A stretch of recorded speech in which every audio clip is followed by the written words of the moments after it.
Assalamualaikum warahmatullahi wabarakatuh. Di video ini saya akan menjelaskan cara kerja injektor ya, cara kerja injektor dan permasalahan-permasalahan pada injektor. Kenapa saya tergerak untuk bikin video semacam ini? Oke lah, saya mau cerita sedikit ya. Di grup mekanik, saya mendapatkan postingan rekan-rekan di grup yang seperti ini. Oke lah, saya bacain ya. Izin bertanya, suhu injektor basah terus, buat busi selalu diganti biar hidup. Solusi apa saja yang harus diganti atau mungkin bisa diperbaiki? Sesudah di starter pasti ada yang netes dari injektor. Nah, berarti permasalahannya walaupun kontak on, walaupun posisi tombol starter enggak ditekan atau motor posisi mesin mati, ini injektornya netes ya, netes terus, tapi enggak nyembur, netes berarti sedikit ya. Oke lah, kita lihat jawaban-jawaban dari rekan-rekan yang lainnya. Terus ada yang menjawab ada kebocoran pada full pump. Itu menurut saya itu enggak nyambung ya. Terus kita cari yang menurut saya jawaban-jawaban yang nggak nyambung ya, yang kurang nyambung lah, yang kurang pas lah. Ada lagi ganti ECU. Nah, ini jawaban dari, oke lah, nggak saya sebutkan namanya. Dia menyuruh ganti ECU ya. Itu kerusakan pada injektor yang seperti itu ya, solusinya ganti ECU katanya. Terus ada lagi, itu ibarat karburator banjir itu bang. Banyak jawaban dari si penulis komentar ya, si pembuat status ya. Ini nggak saya bacakan. Ada lagi injektor jarang rusak. Oke, injektor jarang rusak. Terus di sini saya tergerak buat komentar. Biasanya saya jarang ikut campur kalau di grup-grup kayak gini ya. Tapi berhubung jawabannya pada ya kayak gitu, makanya saya tergerak untuk berkomentar. Kan kasihan. Intinya yang bikin status, mereka itu butuh solusi karena mereka mungkin udah pusing, udah mentok, udah diakalin atau dikerjain apa aja tapi belum ketemu penyebabnya, makanya mereka nge-share di grup ya, grup mekanik. Tapi malah dikasih jawaban yang menurut saya itu menyesatkan, kan kasihan. Cuman masalah sepele, terus si konsumen harus nyediain duit jutaan rupiah buat beli ECU. Setelah selesai beli ECU malah masalah nggak selesai. Nah, di sana makanya saya tergerak buat ikut campur ya.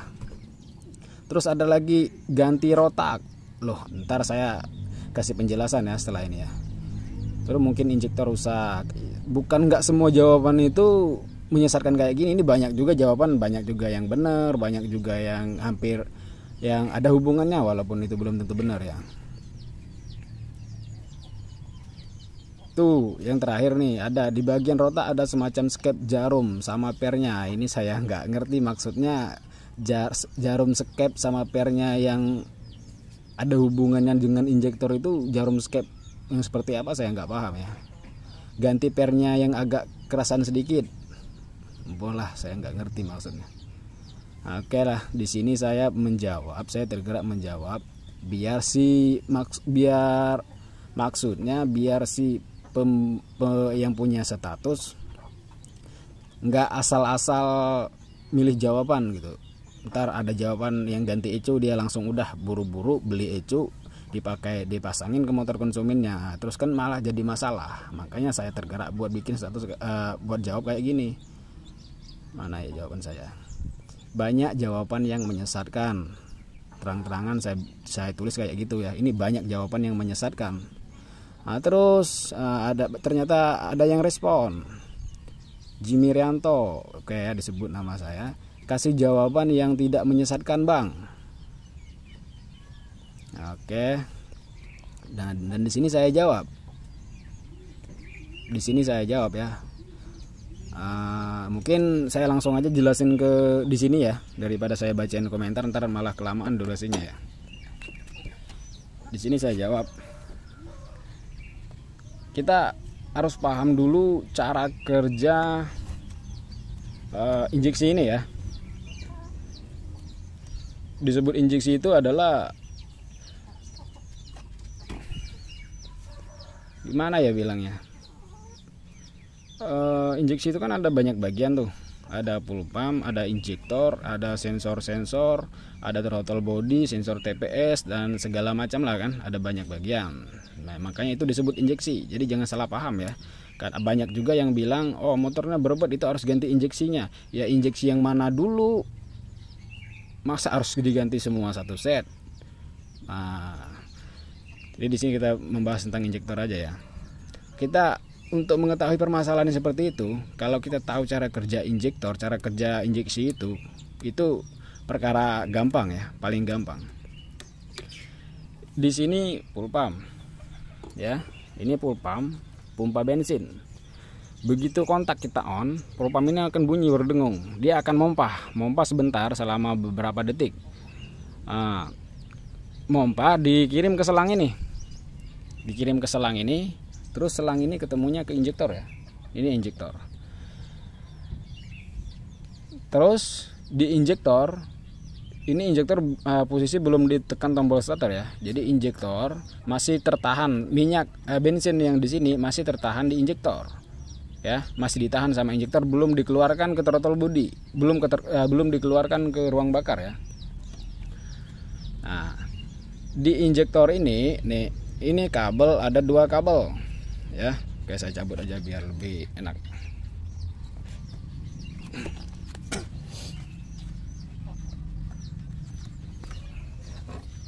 Nah, di injektor ini ada 2 kabel. Yang satu kabel warnanya hitam leres kuning ya. Leres kuning apa leres putih ya?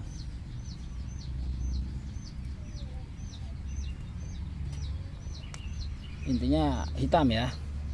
Hitam dalam motor ini itu kabel warna hitam ini adalah arus standby 12 volt yang dari aki ya, setelah kunci kontak on. Nah, yang satu lagi kabel yang warna pink leres biru. Ini adalah kabel massa. Nah, sedangkan yang hitam ini adalah arus standby 12 volt. Berarti arus ini begitu kontak on 12 voltnya udah manteng ya, udah nyala. Nah, tetapi yang masanya, yang negatifnya itu belum ada. Terus kapan si arus sinyal negatif ini ada? Sinyal negatif ini keluar setelah di sini. Setelah tunjulan pulsar yang pada magnet melewati pulsar, maka si pulsar akan mengeluarkan sinyal ke ECU. Nah, setelah ECU mendapatkan sinyal dari pulsar, maka ECU memerintahkan mengeluarkan sinyal massa,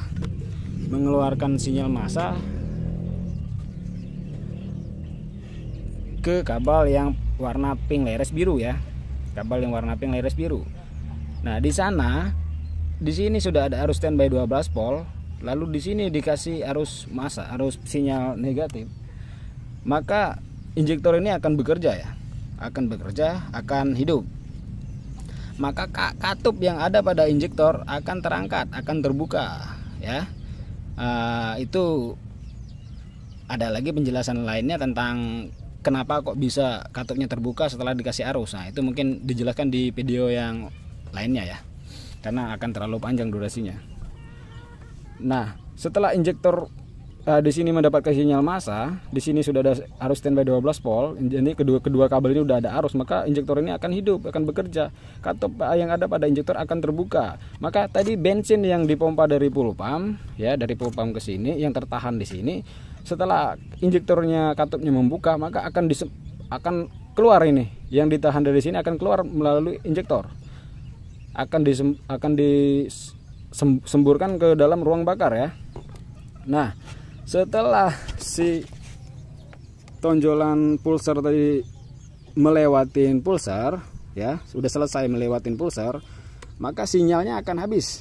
ya, akan habis yang ke ECU, maka di sini pun akan terputus lagi, sinyal negatifnya akan terputus, maka injektor otomatis akan menutup kembali, ya, nggak membuka terus, menutup kembali, dan begitu terus selanjutnya. Setiap tunjuran pulsar itu melintasi pulsar, maka ini akan terbuka lalu menutup lagi, terbuka, menutup lagi, terbuka, menutup lagi, seperti itu ya.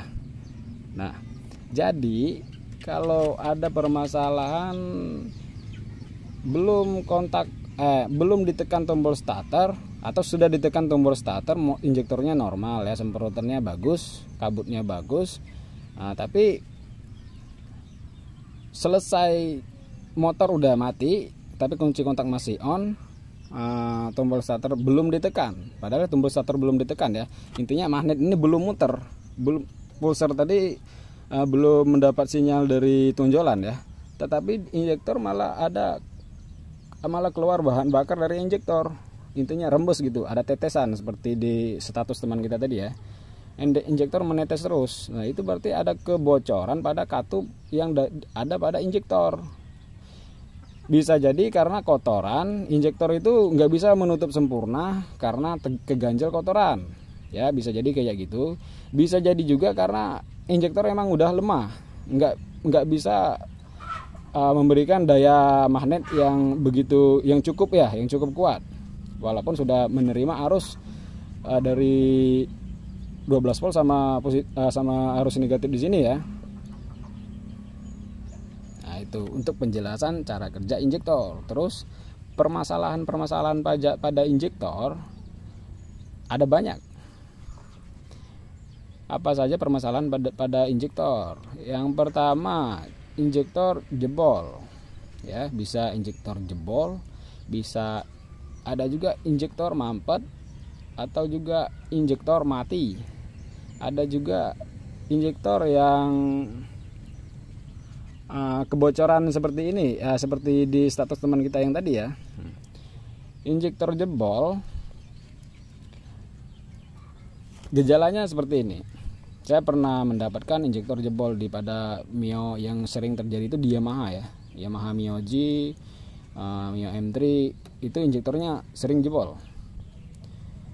Begitu kontak kita on kan, walaupun belum ditekan tombol starter atau belum diengkol atau di sini belum ada arus sinyal negatif, tapi injektor malah nyembur terus. Begitu kontak on, semburannya nyembur terus ya, sampai si pulpam berhenti berdengung, sampai si pulpam berhenti memompa. Nah, itu permasalahannya berarti si injektor ini jebol ya, membuka terus, walaupun jadi membuka terus nggak bisa nutup lagi. Walaupun belum ada arus positif dan negatif di sini, tapi si injektor udah kebuka duluan dan itu nggak bisa nutup lagi ya. Makanya begitu kontak on, dia nggak mampu menghambat bensin yang dipompa dari pulpam, makanya dia semburannya keluar terus. Nah, itu injektor jebol. Injektor mampet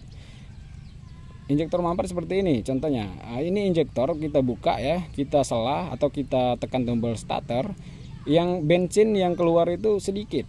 Nah, itu mampet karena kotoran ya. Ada lagi injektor bocor. Nah, permasalahan yang seperti yang di status teman kita tadi ya. Setelah di starter, motor normal bisa hidup, semburannya bagus, tapi setelah kontak kita mesin kita matikan, kontak on, tombol starter belum ditekan, intinya di sini belum mendapatkan sinyal massa, tapi si injektor itu mengeluarkan kebocoran ya, kebocoran bahan bakar. Itu berarti si injektornya nggak bisa menutup sempurna.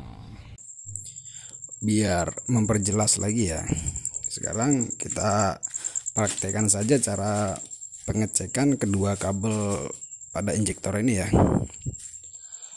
Dan apabila kedua kabel pada injektor ini terputus, maka injektor tidak akan bekerja ya, dan di speedometer pun akan menunjukkan kode mil 12 ya, menandakan kerusakan pada injektor ya. Kedua kabel pada injektor ini sering banget terputus ya. Terputus dimakan tikus. Biasanya itu sering terjadi setelah motor diparkirkan. Setelah lama diparkirkan terus mau dihidupkan lagi, motornya mogok. Ternyata setelah dibawa ke bengkel dan itu menimbulkan kode 12 pada buat Honda ya, Honda kode 12 pada speedometer, dan setelah dicek ternyata kabelnya itu putus dimakan tikus. Itu sering ya, sering terjadi kabelnya putus pada Honda ataupun Yamaha ya.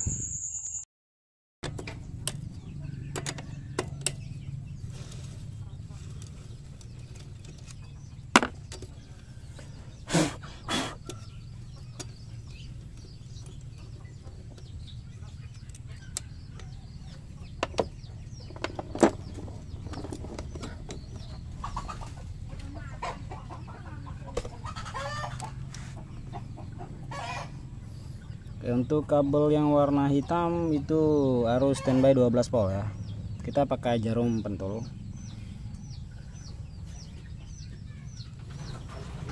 Colok pakai jarum pentul.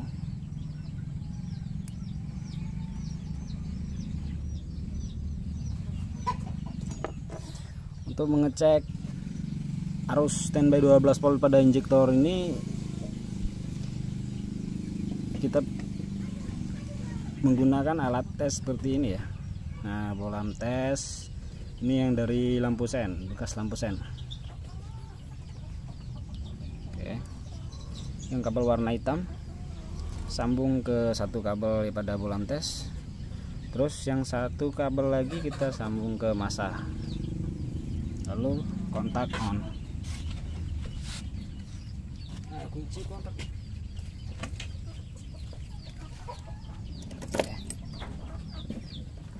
Tuh, itu kunci kontak on, lampunya langsung menyala. Berarti menandakan arus standby 12 volt di sini aman. Seandainya kalau kita menemukan permasalahan pada injektor yang nggak nyembur misalkan, sebelum kita ponis injektornya mampet, kita cek dulu arusnya yang di sini ada nggak. Kalau nggak ada arus berarti permasalahannya pada kabel ya.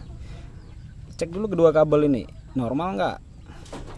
Oke, berarti untuk pengecekan arus standby 12 volt seperti ini ya. Yang satunya ke masa atau ke bodi, tempelin kabelnya. Yang satunya pakai jarum pentul dicolok ke kabel yang warna hitam yang arus standby 12 volt ya. Berarti di sini kunci kontak on belum ditekan tombol starter, si injektor ini udah menerima arus positif aki ya, arus positif aki, arus standby 12 volt ya dari yang warna hitam. Nah, terus kita pakai jarum pentol satu lagi, tapi pengetesan seperti ini harus ekstra hati-hati ya, karena ini sangat berbahaya. Jangan sampai kedua kabel ini yang positif sama negatif itu menyatu ya, terhubung. Biar lebih aman lagi, cara pengecekannya pakai T-span. Yang satu positifnya jangan ambil dari sini ya, jadi kaca jarum mentol yang ini dicabut aja biar nggak menempel ya keduanya. Kalau menempel bisa jadi bisa membuat ECU jebol. Lebih aman lagi pakai T-span yang kabelnya panjang, yang satu kita tempel ke positif aki, yang satu kita tempel ke masa di injektor ya, biar lebih aman. Tapi karena saya nggak punya kabel yang panjang, nggak punya T-span DC, makanya saya menggunakan cara ekstrim seperti ini. Dengan yang penting kita harus hati-hati ya. Tuh, ini belum ditekan tombol starter, belum ditekan, berarti sinyal masa di sini belum ada ya. Itu kita tempelin masanya ke masa yang ada pada injektor. Sinyal masa pada injektor itu lampunya belum menyala, berarti sinyal masanya belum ada ya. Sedangkan kita sinyal masanya kita tempelin ke bodi, dia menyala ya. Nah, berarti di sini sinyal masanya belum ada sebelum kita tekan tombol starter. Oke, sekarang kita tempelin, lalu kita tekan tombol starter ya. Tuh, bolamnya menyala ya.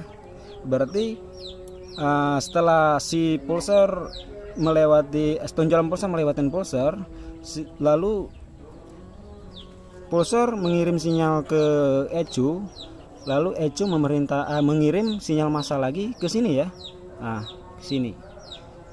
Setelah magnet kita putar, ini saya sendiri susah buat bongkar magnetnya sambil muter magnetnya, makanya kita pakai tombol starter aja. Sebenarnya biar lebih jelas bisa memutar magnet doang. kita putar magnetnya sampai tonjolan pulsernya melewati pulser, maka di sini akan menyala ya, sinyalnya akan keluar. Oke, coba kita ulangi lagi, starter. Lampunya menyala ya, dia akan berkedip. Kenapa berkedip? Karena injektor itu buka tutup, dia nggak buka terus ya. Kapan sih injektor nutup? Injektor nutup setelah tunjulan pulser habis melewatin pulser ya, maka injektor akan tertutup secara otomatis. Cek, ulangi lagi sekali lagi ya. Tuh, lampunya menyala. Oke, saya rasa penjelasannya sudah cukup ya, sudah cukup jelas untuk di bagian injektor, cara kerja injektor, cara pengecekan injektor, dan permasalahan yang ada pada injektor ya. Ya, mungkin video ini saya akhiri sampai di sini, dan kalau video ini bermanfaat, jangan lupa like, komen jika ada masukan, dan yang terpenting dukung terus channel ini biar bisa memberikan edukasi yang positif tentang teknik sepeda motor ya, dengan menekan tombol subscribe ya, dan nyalakan loncengnya. Terima kasih.